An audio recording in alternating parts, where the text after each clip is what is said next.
So good afternoon guys. So nandito tayo ngayon sa Barangay Sinaliw Malaki, Alfonso, Cavite. Ito pong property na to ay subdivide farm lot. So ang small cut natin ay 600 square meter. Ngayon po, ito po ay malapit sa Tios Farm at saka sa farm ni Dimple Romana. Ang per square meter po natin dito ay 3,800, 30% down payment. Yung 70% remaining balance ay 3 to 5 years to pay.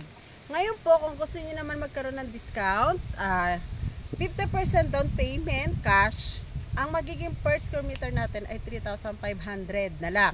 And then, yung remaining 50% payable tayo ng 3 to 5 years to pay. So, ito po ay all-in. Pag sinabing all-in, free transfer ang titulo. So, ito po ay cemented road with drainage. At saka meron po tayo ditong seaweeds drainage. Ano ba yung seaweeds drainage? Yun po yung parang septic tank na doon na pupunta yung mga waste natin na ginagamit, kagaya yung mga hugas sa plato o paglalaban natin yung waste na tubig. Doon siya napupunta para hindi siya dumiretso doon sa ilog. Kasi po, ito pong property na to, meron siyang ilog sa dulo na pwede nating paliguan o kunan ng daily use natin na tubig.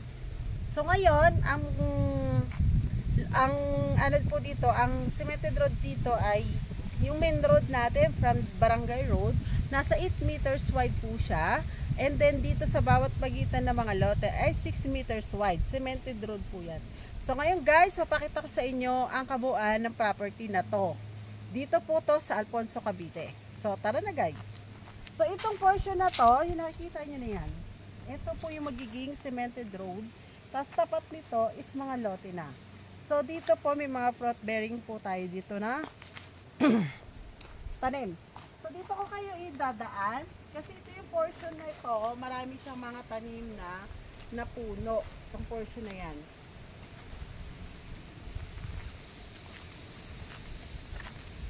So dito yung daan. Yan. Ito ditong portion na to, lote pa rin po to. So ito yung kalsada and then lote. Ito po kinatatayuan ko lote na to.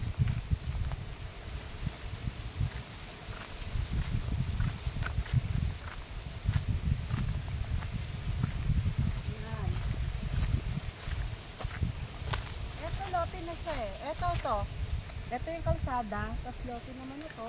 Yan yung mga tanim na bell paper. Oh.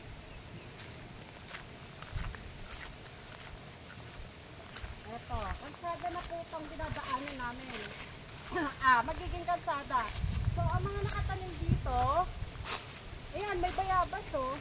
Ayan, puno ng bayabas, buko, yan, kape, may kakao. Kasi po, nung araw, ito pong lugar na to, maraming tanim na kakao. So, gumagawa po yung may-ari nito nung araw ng mga chocolate. Nagaling po doon sa hinarvest nila ang kakao. So, yun po, mga tanim na.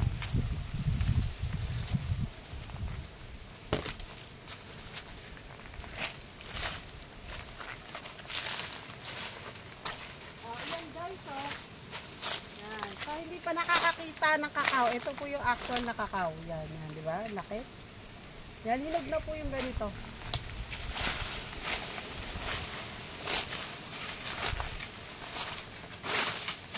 Ito yung aming kalsada. Corner lot yan. Corner lot din dito.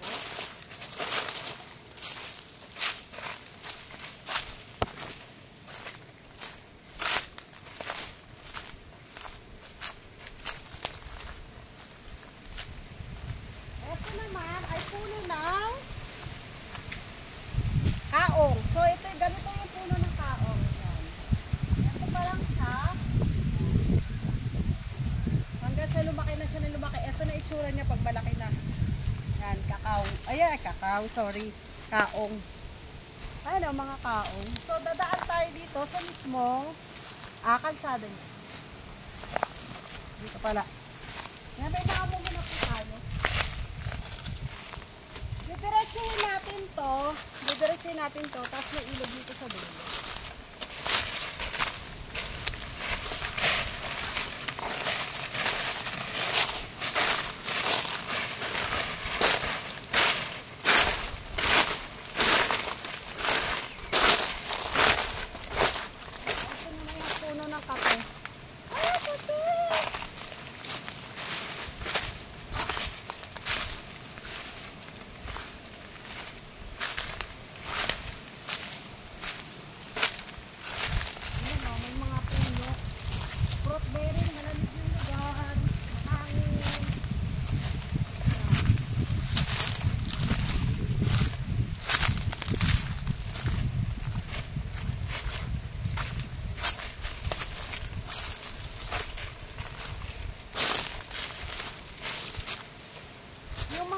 na madadaanan ng kalsada, puputulin. So itong portion na to na may mga puno, dahil kalsada to, aalisin po lahat to, puputulin.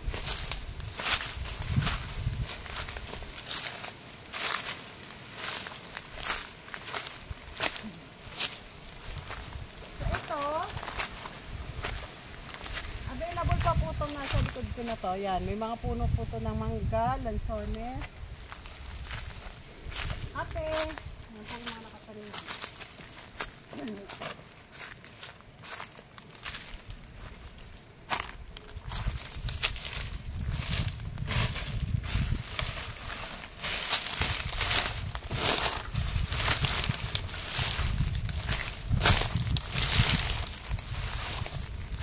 Maraming puro nakakaw dito. Ito, langka. Ang laki ng buo.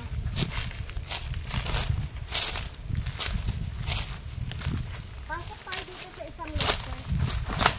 Kasi medyo, ano dito, maganda. So, ito lote to. Available pa po to. Yan, maraming pa rin na paminta. So, paminta. Ito pong portion naman na to, flat na may slope, yung pagka-slope siya. So, tinatanong nyo kung may tubig at kuryente, meron na dito sa, ano na to, ng tubig at kuryente. Ayun yung paminta, oh. Yan. Itong puno na to, paminta po to. Bali, ano ba tawag dito sa English? Parang vine. Diba? Tapos lumalaki siya. Ayan, oh. O, paminta po yan.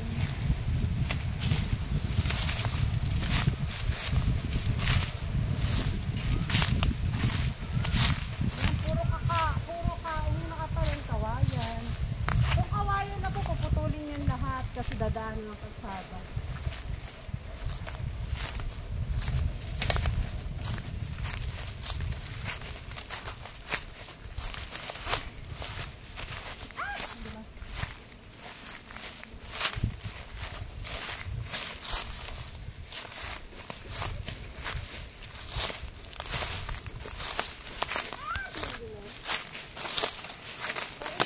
Ito naman yung pinakalas na lote. Yan. Ito yung pinaka-isment. Last isment pa do. So, kung ano yung, etong last na lote na to, yung katapat nito na isment, sa inyo na po yan. Yan. Maraming mga tanim. Puro kawayan yung nakalagay doon. Nakatanim doon sa baba. Ilog na po yun sa baba. Ito, ilog na po siya. Ito yung puno ng lansones. Yan. Oo, ang taas. Pupunta ngayon tayo sa may ilog. Tayo sa ilog.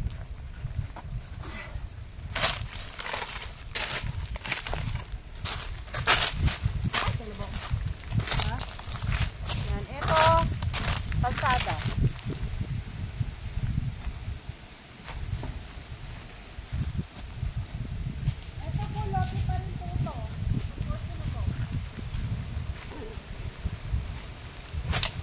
Kasi yung portion na yun sa kabila, wala na masyadong fruit bearing. Ito lang portion na to ang meron.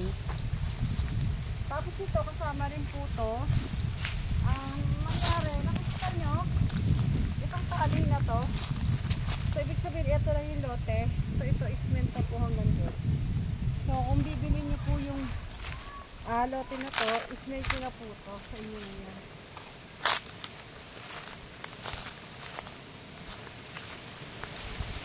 Ngayon po, pupunta tayo sa ilog para makita nyo yung ilog. Napakalinis po.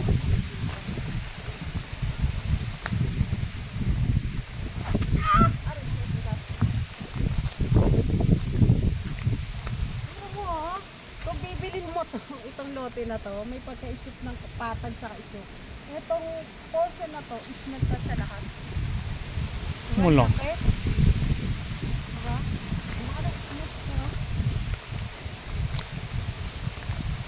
Kaya kung halimbawa ito bibili mo, isment mo na to.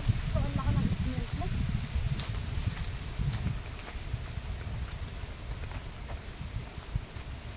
Yan, diba? Isment na siya, pero patag pa.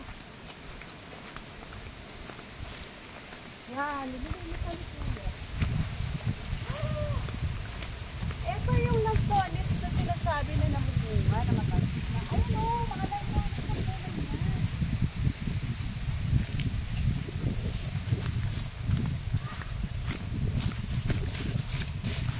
Kaya di ba isment na to?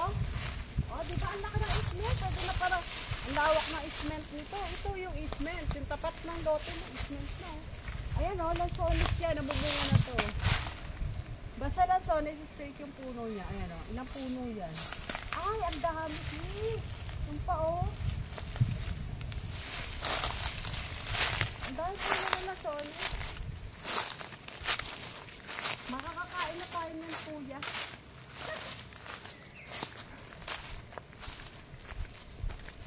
Nakababa. Ay, maraming bunga yung kamyati o. Masarap yan yung gata.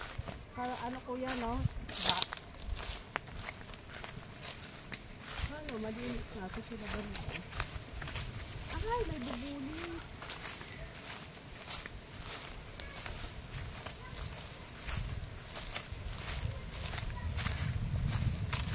Ano? Ay, ang ganda!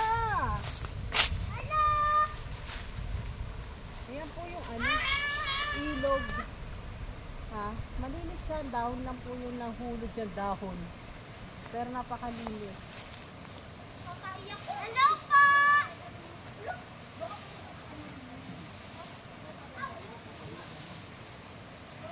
So, ayan yung ilog. Ngayon guys, sa mga interesado po, don't forget to subscribe and comment sa aking YouTube channel, Betchay Lupat Bahay Vlog, at saka po sa aking page na Betchay Lupat Bahay Vlog. Pwede rin akong i-call sa Viber ko at saka WhatsApp. Inailalagay ko po doon sa baba ng aking video. Bye-bye! See you sa mga susunod ko pong video.